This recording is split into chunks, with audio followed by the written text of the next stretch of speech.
Hello everyone, my name is Siyasta Singhal and I am from Team CA Gulf. Well, as you all know that 31st July is approaching, यानी कि income tax return filing की due date is approaching. अब काफ़ी tax payers ऐसे हैं who don't want to visit to a professional for filing the return and they want to file their return on their own. So अगर आप उन लोगों में से हैं who want to file your return on your own, so here is a quick tutorial of how you can file your return of income. Well आज हम देखेंगे how people can file ITR-1. ITR-1 सबसे पहले applicable किन किन के assessees पे है. वो असेसी जिनकी सैलरी इनकम है या फैमिली पेंशन इनकम है. सेकेंडली वो असेसी जिनकी हाउस प्रॉपर्टी है लेकिन उसकी दो कंडीशन सेटिस्फाई हो रही है. Number one, you have a single house property and number two, आपका कोई कैरी फॉरवर्ड लॉस नहीं है एंड ब्रॉट फॉरवर्ड लॉस भी नहीं है. एंड नंबर थ्री, आपके पास अदर सोर्सेज की इनकम है. Other sources does not include जो winning of from horse races या फिर etcetera.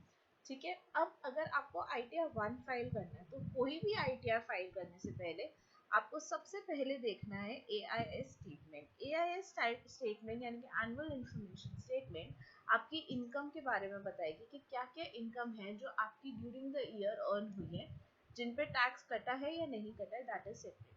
So three documents that you need to see: AIS statement, आपकी फॉर्म 26AS एंड आपका फॉर्म 16A.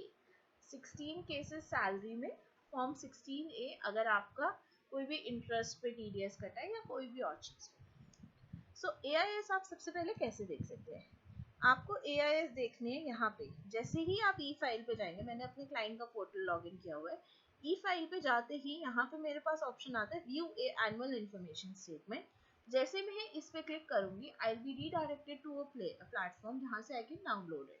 वहाँ पे डाउनलोड करके आपको इसको ओपन करके अपनी सारी इनकम देखनी है.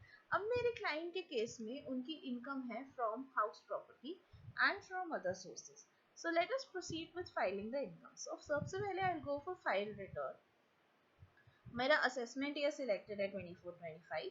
I'll choose online mode. अब ये ITR-1 can either be filed online or it can be filed offline. Offline यानी कि आप online उसका utility डाउनलोड करके and फिर आप उससे कर सकते हैं.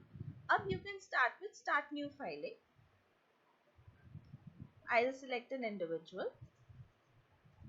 Continue. Now I need to select the ITR form. Online ITR-1 file हो सकती है.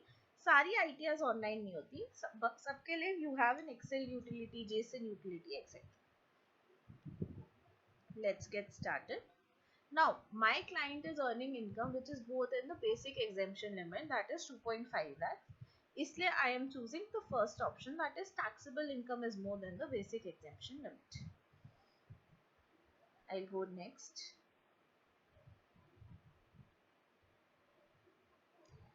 अब यहाँ पे आपके पास आते हैं 4-5 चीजें. सबसे पहले आता है आपका पर्सनल इंफॉर्मेशन जिसमें आपकी Aadhaar, bank details, contacts etcetera आते हैं.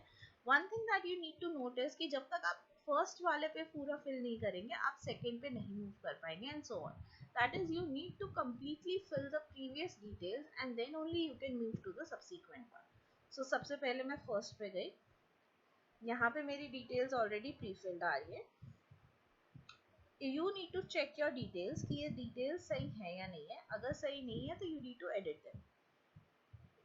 Considering my is not there is no employment, तो इसलिए मैंने not applicable choose किया. I am filing under 139(1), that is within the due date of filing of return of income.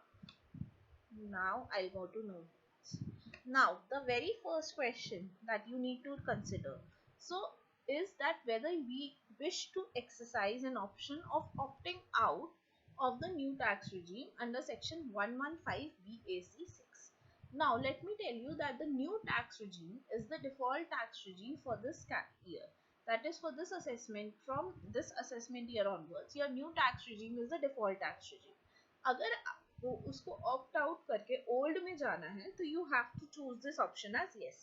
That is, you are willing to opt out from the new one and selecting the old one. Otherwise you can choose no.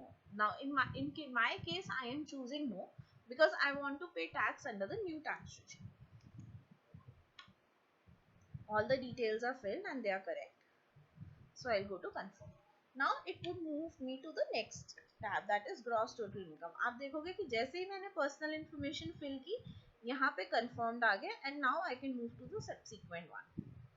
अब मेरा जो मेरी SS जो मेरा client है it is not eligible for any of these, so ये मैंने continue कर दिया। यहाँ से इनकी कोई सैलरी इनकम नहीं है, कोई डिडक्शन नहीं है। एक चीज, जैसे जैसे ड्यू डेट हमारे पास आ रही है इनकम टैक्स पोर्टल्स में इशू आ रहे हैं because of the number of users who are visiting it and who are filling it. तो I would request all the users, all the people who are watching my video कि आप जितनी जल्दी हो सके अपनी रिटर्न फाइल कर दे, so to avoid last minute rush. अब मैं यहाँ पे हाउस प्रॉपर्टी में डिटेल्स डालती हूँ कि क्या डिटेल्स है। यही लेट आउट है क्योंकि इनकी रेंटल इनकम है, इनकी रेंटल इनकम से इन्होंने प्रॉपरली निकाल रखा है। There is no interest payable, तो ये जीरो हो जाएगा। देयर इज नो एरियर्स, ये भी जीरो हो जाएगा। And I will add these details.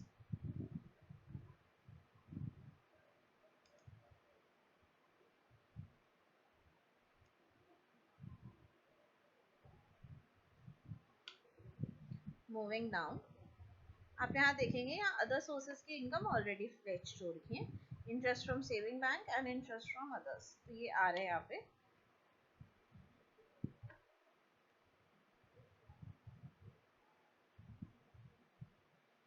अब इनकम के बाद आती है डिडक्शंस। लेट अस सी डिडक्शंस क्या है। सो इनकी कोई डिडक्शन नहीं है। 80 में डिडक्शन है बिकॉज इनका इंटरेस्ट है 1717 जो आपने प्रीवियस स्लाइड में देखा था।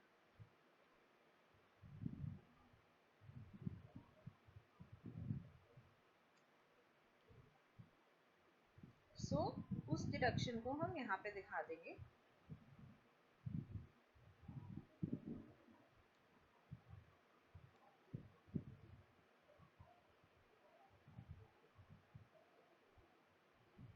Well, as I said कि income tax portal would be creating a lot of issues. जैसे कि आप देख रहे हैं कि यहाँ पे आईटीआर भरते हुए काफी दिक्कत आ रही है बिकॉज पोर्टल काफी स्लो चल रहा है despite filing it so late.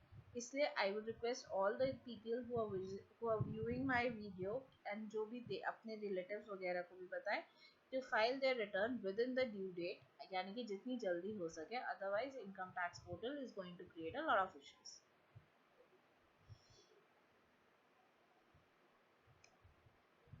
So I'll move downwards. See यहाँ पे ये डिडक्शंस का नहीं आ रहा। अब इसमें डिडक्शंस कुछ आने नहीं है, रीजन बीइंग कि मैं न्यू टैक्स रिजीम में ऑप्ट किया है। अगर मैंने ओल्ड टैक्स रिजीम में ऑप्ट किया होता तो I would have been eligible to fill these details. कोई बात नहीं, मैं यहाँ कंफर्म कर रही हूँ।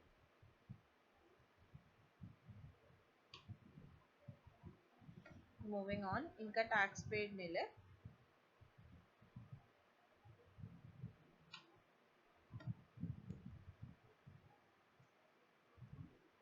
इनकी टोटल टैक्स लायबिलिटी ही निल है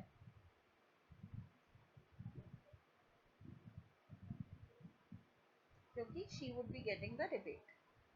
87A की रिबेट मिलेगी, तो यहाँ पे इनकी टैक्स लायबिलिटी निल है and I can proceed.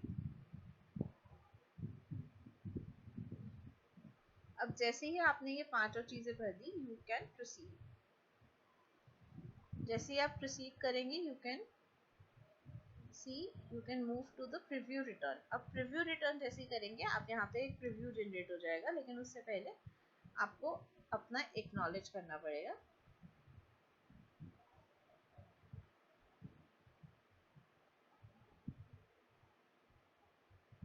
And यहाँ पे आप अपनी डिटेल्स सारी चेक कर सकते हैं। चेक करना इज नेसेसरी सो दैट अगर कोई भी गलती है तो वो आप इमीडिएटली करेक्ट कर सकें before filing the return, so that कोई दिक्कत ना हो एंड आपकी रिटर्न में सारी डिटेल्स करेक्ट ली जाए।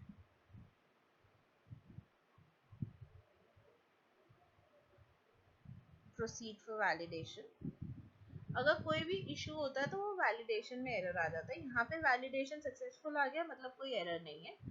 Proceed for verification.